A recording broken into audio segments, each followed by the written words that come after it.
I didn't have a great time in high school. I just didn't really fit in. It took me a long time. Like, I had my very, very awkward, like, cocoon stage. I went to a high school for the performing arts, and there was a notice about auditions for this new kids show. And then one day, my mom called me and told me, you got the role. And I just grabbed my bag and left. And man, what a wild journey that started. Well, that was a look back at the new documentary about the powerful Canadian teen series Degrassi. It's making its premiere Saturday at TIFF. The doc explores the behind-the-scenes truths and legacy of the iconic television show. Please welcome the cast and director from Degrassi, Whatever It Takes, Miriam McDonald, Amanda Stepto, and Lisa Rideout. Good to have you ladies on our sofa. Good to have you here. This is so exciting for us. Now, I read Miriam, Amanda, maybe it was on Instagram, you haven't seen each other for 15 years? Mm-hmm. Yes. So what has it been like to reconnect, especially over this doc? Well, I saw Amanda for the first time a couple of days ago, and we were filming this little segment in a park, and I literally waved over the fence. I was like, Amanda! And we ran up to each other. We were talking a mile a minute, mostly about our dogs, to be honest. But so much time had passed, and yet it felt like no time had passed at the same time, picking up where we left off. Mm-hmm. Yeah, I think we made the interview process half an hour behind because for like 20 minutes, we're like, oh, we forgot the reason we're here to promote the documentary.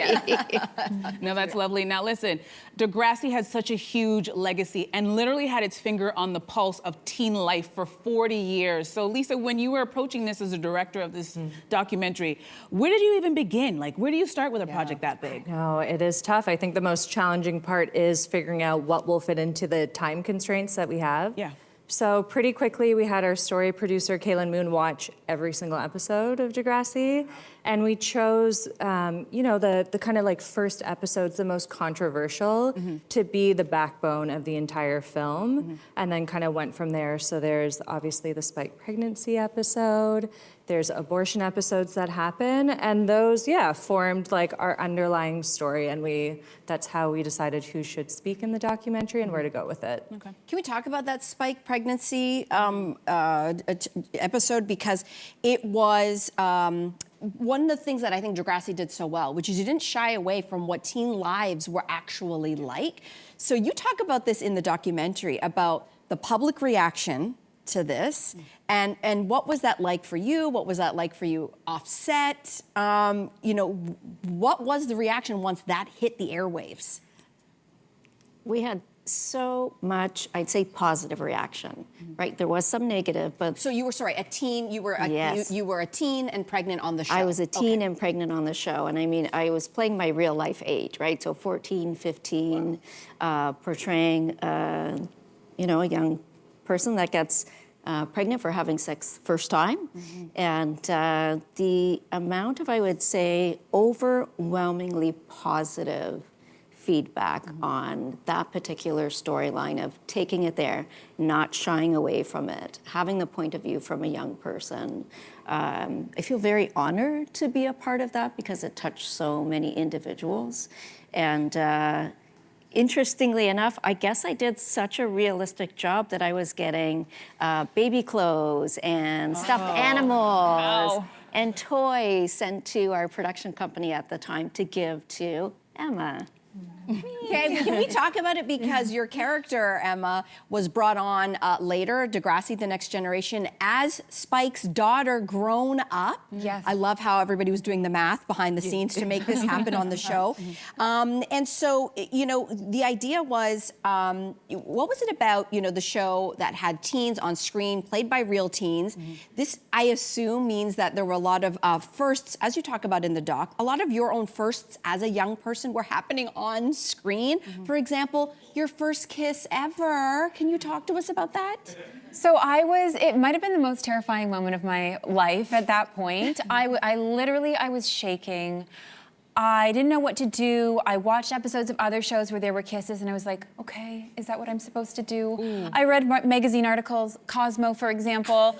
I was petrified. I was studying up on it, and I was just wanting it to be over. Thankfully, I think we got it in one take. So I didn't have to relive that too many times, but I was nervous beyond I saw your relief. We just played the clip, and I'm pretty sure we saw your relief when it was over. That's a lot to deal with, and I understand that it was revealed in the documentary that the show creator would sometimes use the stories of the cast members, their real lives, like the divorce and deaths that were happening in the show. And I'm just wondering, looking back, did you ever feel like you were exploited a little bit because you guys were so young? Amanda, I'm gonna throw that question at you. Sure. I mean, we all had different experiences, cast and crew alike, of when we look back on the show and how we dealt with it. For me, not as much.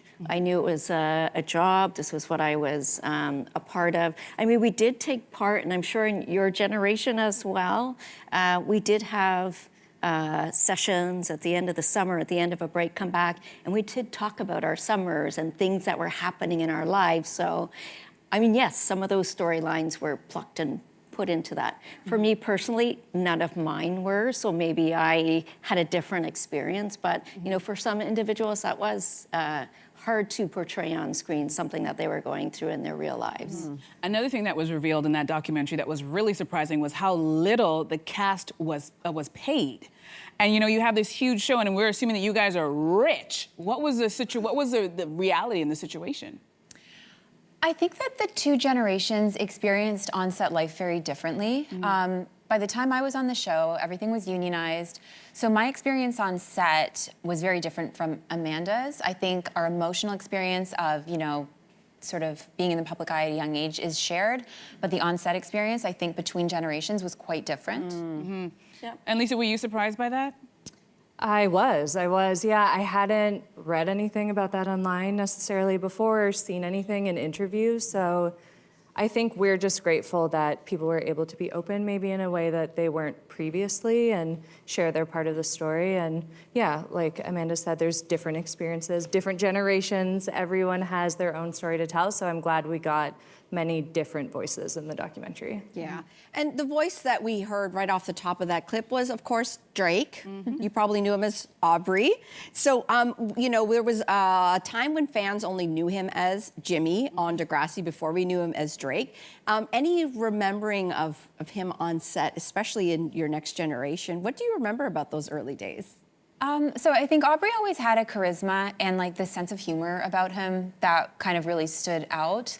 But if I'm really being honest, I remember his mom. Like back in the day, our moms had to come to set with us, and they'd have their parents' lounge where they would go and they would sit. And I mean, shortly after, we could sign off on a on-set chaperone or something like that. But I just remember how sweet him and his mom were, and it's so nice to see that he still brings his mom into some of his stuff today. Yeah, I think that's what stood out for me. That's for sure.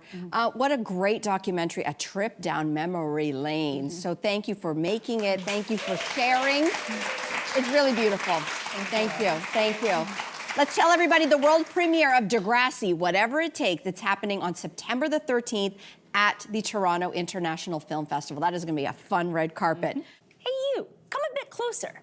We've got so many more must-see interviews, spicy debates, lifestyle tips, and pop culture moments. So subscribe to our channel by tapping the logo below and don't miss out.